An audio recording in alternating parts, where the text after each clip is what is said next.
आज का हमारा टॉपिक है the definite integral as limit of the sum. ठीक है ना, ये सम है आपके पास, हम देखेंगे ये सम कैसे आता है और उसकी लिमिट लेना, यही डेफिनेट इंटीग्रल कहलाता है। ठीक है, इस सेक्शन में हम देखेंगे वो define the area under the graph of the function. ये आपके पास है from point A to the B as limit of the form this one, delta X tend to 0, k is equal to 1 to n f of W K delta X. अब delta X क्या है, ये आपके पास जो a से b तक की limit है, इसके दरमियान हम पार्टीशनिंग कर लेते हैं इस पूरे इंटरवल a से b की। पॉइंट्स बना लेते हैं कि आपके पास कोई रियल लाइन है, फ़र्ज़ करें ये रियल लाइन है आपके पास कोई। ठीक है, हम यहाँ पे देखते हैं ये इनिशियल पॉइंट है, ये फाइनल पॉइंट है, इसके दरमियान हम पॉइंट्स ले लेते हैं, छोटे छोटे सब इंटरवल बना लेते हैं। ठीक है, ये हर सब इंटरवल जो है डेल्टा एक्स कहलाता है। इन सब इंटरवल्स पर हम उस फंक्शन की वैल्यू मालूम करते हैं। ठीक है, वो वैल्यू फ़र्ज़ करें यहाँ पे आ गई, ये सब इंटरवल है आपके पास। ठीक है, यहाँ हम रेक्टेंगल बना लेते हैं, तो आपके पास ये लेंथ हो गई, ये हाइट हो गई यहाँ पर। ठीक है, जो उसकी वैल्यू है फंक्शन की इस इंटरवल पर। तो आपको पता है कि लेंथ इनटू हाइट जो है वो एरिया ऑफ द रेक्टेंगल होता है। ये रेक्टेंगल्स बनती जाएंगी, जितने पॉइंट्स आप सब इंटरवल्स में इनकी रेक्टेंगल्स की वैल्यूज़ लेते जाएंगे। जैसे ये देखें हमारे पास है, हमने उस पूरे इंटरवल ए से बी तक को सब इंटरवल्स में डिवाइड कर लिया, पॉइंट्स ले लिए यानी इंटरवल्स बनाकर, x0, x1, x3, x2 up to so on. जो पहला इंटरवल है उसे डेल्टा x1 कहते हैं, दूसरे को डेल्टा x2 कहते हैं।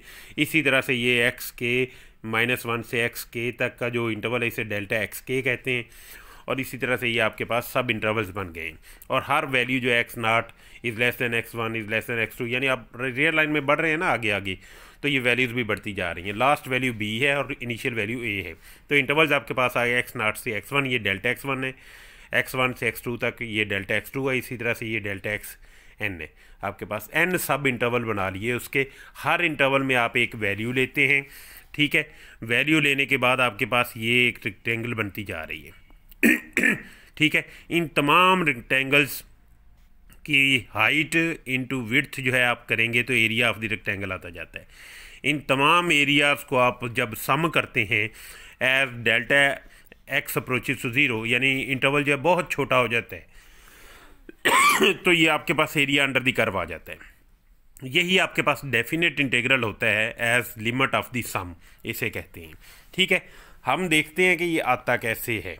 ये कहलाती है पार्टीशनिंग ऑफ द इंटरवल, के आपने इंटरवल के पार्ट्स बना दिए, n पार्ट्स बना दिए, इनको आप सम करेंगे यानी यूनियन लेंगे तो ये टोटल इंटरवल आपके पास रियल लाइन आ जाएगी a से b तक की।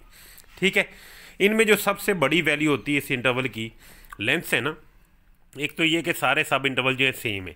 अब अगर आपके पास इस तरह का कोई दिए गए नंबर्स दे दिए गए हैं, यानी उसने पॉइंट्स आपको बता दिए हैं कि ये वेरी कर रहे हैं 1 से 1.7, फिर 2.2 और इसी तरह अप टू सोन 5.6 तक ये नंबर हैं ऑफ दी 6 तक। तो पी को हमने पार्टीशन कर दिया इंटरवल्स में, छोटे छोटे इंटरवल्स में, तो 1 से 6 तक का इंटरवल था टोटल जो है। ठीक है, इसकी हमने 0.7, फिर 2.2, फिर आपके पास 3.3 है, ये इंटरवल्स आपके पास आते गए, छोटे छोटे पॉइंट्स आप आगे बढ़ाते गए रियल लाइन पर। Find the length of each सब इंटरवल, उसने कहा है कि हर सब इंटरवल की लेंथ मालूम करनी है और फिर देखना है कि नॉर्म ऑफ द इंटरवल क्या आता है। जो सब इंटरवल्स पे मैक्सिमम लेंथ है वो नॉर्म, लार्जेस्ट वैल्यू जो है वो नॉर्म ऑफ दैट पार्टीशनिंग कहलाती है। अब देखें पहले इंटरवल की लेंथ क्या होगी, 1.7 -1, यानी जब आप डेल्टा x1 कैलकुलेट करते हैं वो आता है कैसे, x1 - x0। डेल्टा x2 कैसे आएगा, x2 - x1, उससे पिछली वैल्यू को सब्ट्रैक्ट करते जाएं। ठीक है, ये सारे इंटरवल्स की लेंथ आपने मालूम कर ली, ये आपके पास आ गई। इनमें जो सबसे बड़ी वैल्यू उसे नॉर्म ऑफ दी पार्टीशनिंग कहते हैं, लार्जेस्ट वैल्यू जो इंटरवल की आई है आपके पास, वो देखें इनमें तमाम से बड़ी वैल्यू कौन सी है वो आपको नज़र आ जाएगी कि कौन सी आ रही। 1.1 से बड़ी वैल्यू कोई नहीं, यही इसका नॉर्म है इस पार्टीशनिंग का। ठीक है, इसी तरह से आपने किसी भी इंटरवल की आप नॉर्म मालूम कर सकते हैं। आगे है let F be a defined on the closed interval A B and let P be the partitioning of A B हमने कर ली, सब इंटरवल्स बना लिए। A Riemann sum of F for this partition P is expressed in this form.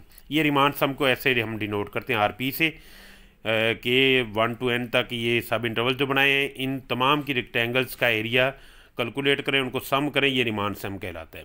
ठीक है, W के कोई भी वैल्यू है kth इंटरवल में। ठीक है, इस तरह से W1 होगी फर्स्ट इंटरवल में वैल्यू, W2 सेकंड में होगी, उन पर आपने उस फंक्शन की वैल्यूज़ मालूम कर ली। ये वैल्यू आ गई, ये लेंथ आ जाएगी आपके पास, और ये डेल्टा एक्स इंटरवल आ जाएगा जो साथ में दिया गया है। ठीक है, इस तमाम n रेक्टेंगल्स की आप जब सम करेंगे तो ये आपके पास आ जाता है रिमांड सम आ जाता है। ठीक है, इसको आपने थोड़ा सा पढ़ लेना है। इसमें हमने एक चीज़ देखनी होती है कि जो फंक्शन है वो पॉजिटिव ही रहे, इस तरह से इंटरवल बनाने होते हैं। अब ये देखिए आपका फंक्शन दिया गया है एफ ऑफ एक्स, उसकी पार्टीशनिंग के लिए उसने इंटरवल्स आपको बना दिए हैं, पॉइंट्स बता दिए हैं, ये इसके 0 से 6 तक के इंटरवल के सब इंटरवल बना दिए हैं, पॉइंट्स ले लिए, यानी x0 ये है, x1 ये है, इसी तरह से up to so on x5 तक। ठीक है, अब हम हर इंटरवल की लेंथ मालूम कर सकते हैं, x1 माइनस x0 लेकर, x2 माइनस x1 लेकर, इसी तरह से x3 माइनस x2 लेकर, वो आप लेंथ कैलकुलेट कर लें, नॉर्म अगर आपने कैलकुलेट करना है तो तमाम इंटरवल्स की लेंथ आपने निकाल ली, ये सारे 5 इंटरवल की। इसमें नॉर्म देखें मैक्सिमम वैल्यू वो डेल्टा x3 है, वो उसका नॉर्म आ जाएगा आपके पास।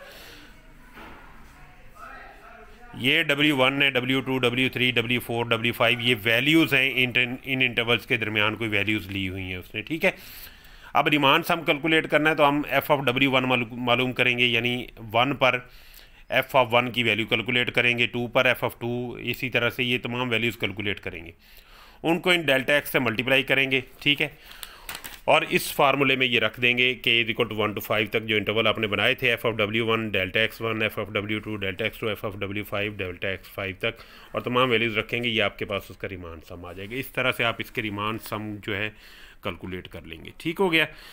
ये आपने देख लेना है कि किस तरह से कैलकुलेट करना है। बाकी छोटी छोटी प्रॉपर्टीज़ हैं इसकी कि आपके पास a से b तक का इंटरवल है, और किसी भी फंक्शन को आपने इंटीग्रेट करना है, इंटीग्रेबल फंक्शन है, कंटिन्यूस फंक्शन है, उसको इंटीग्रेट करना है a से b इंटरवल तक, और c कोई भी पॉइंट है, आप देखें कि इसमें आप चेंज कर दें, वेरिएबल चेंज कर दें फंक्शन में, कोई उसके एरिया पर कोई फ़र्क नहीं पड़ता।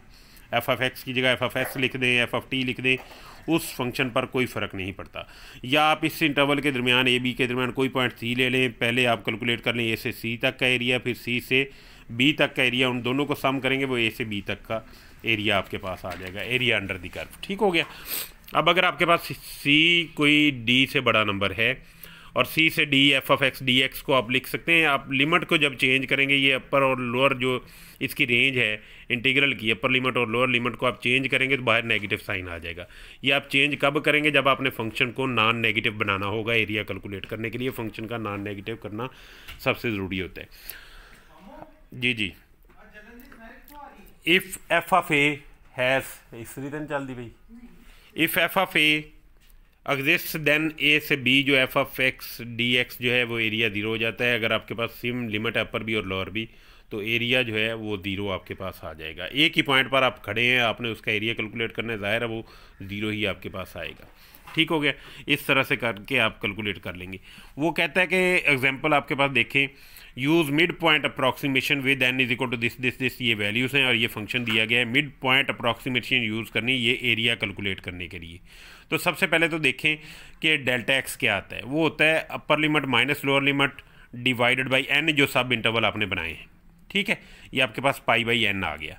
सो दैट एक्स के आपके पास क्या आ जाएगा, k π/n हो जाएगा। k से मल्टीप्लाई कर दें उसको। अब मिड पॉइंट पर जब आपने लेना है, आपने देखे ना फर्स्ट पॉइंट दिया k π/n लिख दिया, x1 लेंगे तो π/n हो जाएगा, x2 लेंगे 2 π/n हो जाएगा। इसी तरह से आपने मिड पॉइंट लेना है जनरल फॉर्म में, तो 2 पॉइंट्स होते हैं xk-1 और xk, इनको सम करें डिवाइड बाई 2 करें, मिड पॉइंट आ जाएगा। ये मिड पॉइंट के लिए आपके पास इंटरवल की फॉर्म में ये वैल्यू आ गई। इस पर आप फंक्शन की वैल्यू मालूम करें, एफ ऑफ एक्स जो आपको फंक्शन दिया गया, ये वैल्यू आपके पास फंक्शन की आ गई। ठीक है, अब आपने एरिया कैलकुलेट करना है 0 से पाई तक मिड पॉइंट अप्रॉक्सीमेशन लगाकर।